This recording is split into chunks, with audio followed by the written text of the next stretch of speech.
நீ ஊர்ல இருக்கவங்க எல்லாம் ஏமாத்தல அவங்க எல்லாம் ஃபேக்கு, மொத்த உலகமே உன்னை வந்துட்டு உன் மேல வந்துட்டு பொய்யான ஒரு விஷயம் சொல்லுது.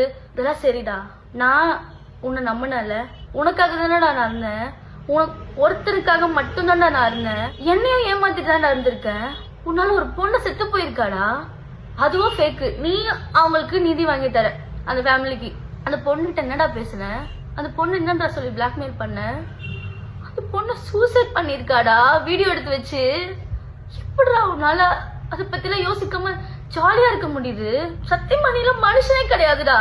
ஆனா உன்னை வந்துட்டு லவ் பண்ணதுக்கு, உனக்காக நான் இவ்வளோ விஷயம் பண்ணதுக்கு நீ எனக்கு ரிட்டர்ன் பண்ற பத்தியா ஒரு விஷயத்த? என்னால முடியல, என்னால நிம்மதியா வேலை பார்க்க முடியல. எங்க போனாலும் நிம்மதியா இருக்க முடியலடா.